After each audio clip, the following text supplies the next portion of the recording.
तबूक जे जंग लाइ 30,000 मुसलमान जो लश्कर तैयार थो। 10,000 के सफर लाइ घोड़ा भी हुआ। केतिरा उठ हुआ। चवनि था त अरब में कॾहिं एॾी वॾी लश्कर न निकितो। रवानगी खां अॻु में महबूब मुस्तफ़ा सल्लल्लाहु अलैहि वसल्लम हज़रत अली मुहम्मद बिन मसलमा खे मदीना मुनव्वर में रहायो। जीअं उते जो इंतज़ाम संभाले रहनि। मुख़्तसर अर्ज़ कयां हजर जे वादी हिकु पहाड़ी इलाइक़ो आहे। उते अल्लाह जो नबी सालेह अलैहि सलाम जेको क़ौम ऐं उन काफ़िरनि जे मथां अज़ाब आयो, उन क़ौम ते आयल अज़ाब जो अहवाल बि तव्हां ॿुधो आहे। ऐं मुख़्तसर अर्ज़ कयां साबिन सगुरनि जो लश्कर सफ़र कंदे उन वारी जाइ ते वादी में पहुता आहिनि। उते को खून मां साबिन सगुरनि पीअण लाइ पाणी भरियो आहे। उन सां अटो बि ॻोयाऊं, भाॼी जा कना बि चाढ़ियाऊं। पोइ जॾहिं महबूब मुस्तफ़ा सल्लल्लाहु अलैहि वसल्लम जिन फरमायो आहे, पाण फरमायूं तो वो पानी न पियो, उन सां वुज़ू न करियो। उन पानी जे ॻोहल अटे खे उठनि जे हवाले करे छॾियो। भाॼी जा कना बि हारे छॾियो। जिते काफ़िर क़ौम जे मथां अज़ाब आयो आहे उते जो पाणी इस्तेमाल न करियो। मुख़्तसर अर्ज़ कयां अल्लाह जी कुदरत सां उते मींहुं वरितो आहे। उन्हनि मां केतिरनि साबिन पाणी पीतो आहे, थांव बि भरे रखियाऊं। पोइ साबिन सगुरनि खे महबूब मुस्तफ़ा फरमायो त मथे मुबारकनि ते कपिड़ा वेड़ो। इस्तग़फ़ार पढ़ंदे उन खां जल्दी निकिरो। हिन इलाइक़े खां अचे थो साबिन सगुरनि जी तमामु वॾी लश्कर सफ़र तय कंदे नेठ जी तबूक वटि अची पहुता आहिनि। रूमिन जो लश्कर जॾहिं मुसलमाननि जे लश्कर परे खां ईंदो ॾिठो त मुक़ाबले जे लाइ दिलि न झले सघिया। भाड़ियासी भॼी वञी घर वञी वेठा साह पटियाऊं। पोइ मुंहिंजे महबूब मुस्तफ़ा सल्लल्लाहु अलैहि वसल्लम जिन लश्कर समेत ते 20 ॾींहं रहिया आहिनि। उते रहंदे रहंदे मुंहिंजे महबूब मुस्तफ़ा सल्लल्लाहु अलैहि वसल्लम जिन हज़रत ख़ालिद बिन वलीद खे कुझु मुजाहिद ॾेई करे पाण फरमाऊं त हिकु शहर आहे जंहिंजो नालो जुंदल आहे। उन रूम बादशाह जो नालो हिकिड़ो हाकिम मुक़ररु कयो आहे। उन खे पकड़े महबूब मुस्तफ़ा जिन वटि वठी आया। पाण सगोरो उन खां मुआहिदो लिखायो आहे। मुआहिदो लिखण खां बाद उन खे छॾे ॾिनाऊं। तबूक जे कुझु वक़्तु मुसलमान टिकिया लश्कर वापसी सफ़र रवानो थियो आहे। उन सफ़र में महबूब मुस्तफ़ा जिन सफ़र कंदे आया ऐं उन बुख बि वॾी तकलीफ़ आई ऐं वॾियूं आज़माइशूं आयूं। अहिड़ी आज़माइश में महबूब मुस्तफ़ा सल्लल्लाहु अलैहि वसल्लम जा सहाबा पास थिया आहिनि। रब्बे ज़ुल जलाल क़ुरान मजीद में बयान फरमाए थो, अल्लाह फरमाए थो लक़द ताबल्लाहु अलन नबी वल मुहाजिरीन वल अंसार लज़ीना तबऊ फी सातिल उसरे। बेशक अल्लाह ताला ख़ास रहमत कई पंहिंजे नबीअ ते ऐं मुहाजिरन अंसारन ते। अल्लाह जो नबी जी ताबेदारी की मुश्किल वारे वक़्त में महबूब मुस्तफ़ा सल्लल्लाहु अलैहि वसल्लम जो साथ ॾिनाऊं। अल्लाह पाक अहिड़ो इनाम अता कयो आहे जो उन्हनि सहाबिन खे एज़ाज़ जे सूरत में क़ुरान में आयतूं लिखाए छॾियूं। तबूक जी मैदान खां पोइ ते रहंदड़ हाणे मुंहिंजे महबूब मुस्तफ़ा सल्लल्लाहु अलैहि वसल्लम तबूक जे जंग ते मुनाफ़िक माण्हू बि कोन हलिया। हिननि अॻु में जवाब ताड़े छॾियाऊं। दिलि में सोचनि पिया त जेकॾहिं कंहिं न हलण जो सबबु पुछियो त कूड़ा कसम खणी करे बहानो करे जान छॾाईंदासीं। ऐं केतिरनि अची करे महबूब मुस्तफ़ा सल्लल्लाहु अलैहि वसल्लम जिन जे अची वटि पहुता आहिनि।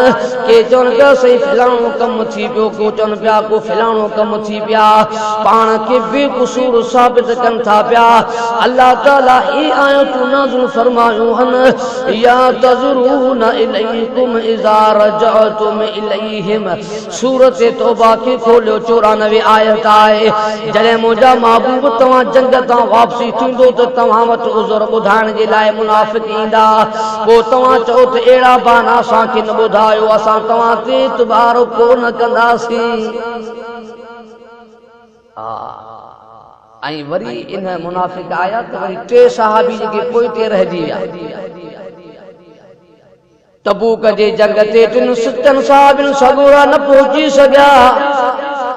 तॾहिं हज़रत काब बिन मालिक, हज़रत मुरारा बिन रबी, हज़रत हलाल बिन उमैया रज़ी अल्लाहु अन्हुम व अरज़ाहुम, उन्हनि खां जॾहिं महबूब मुस्तफ़ा सल्लल्लाहु अलैहि वसल्लम जिन पोइते रहण जो सबबु पुछियो आहे, तॾहिं टिन्हिनि सच ॻाल्हायो, टिन्हिनि सची लफ़्ज़ इस्तेमाल कयाऊं। हज़रत काब बिन मालिक ॿुधायो त साईं मूं वटि हिक खां ॿ सवारियूं मौजूदु हुयूं। आऊं सोची रहियोसि लश्कर भले अॻिते हली त आऊं तेज़ी घोड़े ते चढ़ी करे वञी साईंजन सां मिलंदुसि। वरी ॿिए ॾींहं बि ईअं सोचियुमि तां त पंहिंजी सुस्ती सबबु आऊं पहुची न सघियुसि, ॿियो को बहानो कोन हो। अचे थो त हिकु रिवायत में आहे त मुंहिंजा साईंजन तबूक में वञी करे हज़रत काब बिन मालिक बाबति पुछा कई। पाण फरमायूं त काब अलाए छो न पहुतो आहे। पाण फरमायूं था काब असां वटि ॾिसण नथो अचे। पाण साईं फरमाइनि था त हो त सचारो आहे। मतिलब त काब बिन मालिक जे बिल्कुलु सच ॻाल्हायो आहे, सच चई रहियो आहे। अल्लाह ताला खे अर्ज़ कंदुसि मुंहिंजी सुस्ती गफ़लत खे माफ़ फरमाए। पोइ जिन महबूब मुस्तफ़ा सल्लल्लाहु अलैहि वसल्लम फरमायो तूं सच ॻाल्हायो आहे, हाणे वञी इंतज़ार कर वही जो जेसीं ताईं अल्लाह तो लाइ को फ़ैसिलो नाज़िल फरमाए। अहिड़ी तरह हलाल बिन उमैया, मुरारा बिन रबी बि सच ॻाल्हायो। कोई बहानो कोन हो, सुस्ती गफ़लत जे सबबु पोइते रहिजी वियासीं। पर जॾहिं महबूब मुस्तफ़ा सल्लल्लाहु अलैहि वसल्लम जेका सज़ा ॾींदी त असांखे उहा क़बूल आहे। साईं असां सज़ा जा बि लाइक़ आहियूं। हाणे मुंहिंजा महबूब मुस्तफ़ा सल्लल्लाहु अलैहि वसल्लम ॿिनि साहिबनि खे फरमायो आहे झले छॾियो आहे त को बि टिन्हिनि सां न ॻाल्हायो, न की हिन खे को सलाम करे सफ़ा बाइकाट कयो वञे। इन्हनि टिन्हिनि सां को बि न ॻाल्हाए। हाणे हुज़ूर सल्लल्लाहु अलैहि वसल्लम ॿिनि साहिबनि खे बि झले छॾियो। हज़रत काब बिन मालिक फरमाए थो त अहिड़ो फ़ैसिले खां पोइ मुंहिंजे ॿई साथी घर वञी वेठा रोअनि पिया ऐं आऊं नमाज़ जे टाइम ते हुज़ूर जिन जी आॾू पियो ईंदो हुउसि, पर पाण सॻोरा मुंहुं खणी पासे ॿिए करे छॾींदा हुआ। को मिट माइट संगती मूंसां को बि न पियो ॻाल्हाए। ऐं काब फरमाए थो त आऊं सफ़ा न धड़को थी वियुसि। असल में गर्मियुनि जा ॾींहं हुआ। जीअं तव्हांजे इलाइक़े में 2009 पियो हले, केॾी गर्मी आहे।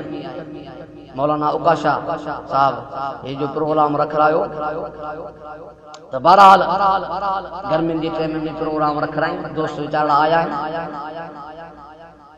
हज़रत काब फरमाए थो केॾी छा थियो जो गसान मुल्क जो बादशाह जो ख़त मूंखे अची मिलियो। उनमें लिखियलु हो त ॿुधण में अचे थो त तो जहिड़े माण्हू तां तव्हांजो नबी नाराज़ थियो आहे, तोसां केर बि कोन थो ॻाल्हाए त हाणे जेके तूं असां वटि हली अचे इज़त हिते तुंहिंजी घणी कई वेंदी। हज़रत काब बिन मालिक फरमाए थो त ख़त पढ़ंदे मूंखे सख़्त चिड़ लॻी। रोई बि ॾिनमि त हाणे दुश्मन बि खिलनि था।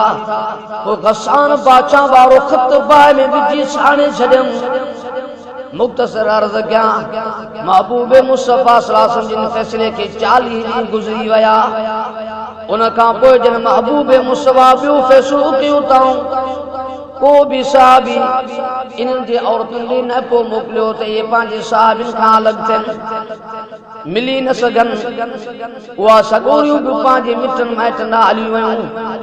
मूंखे वॾी गणती थी त हिन आल में आऊं मरी पियुसि, मुंहिंजो को जनाज़ो ई न पढ़ंदो, गणती में ॻरी रहियोसि।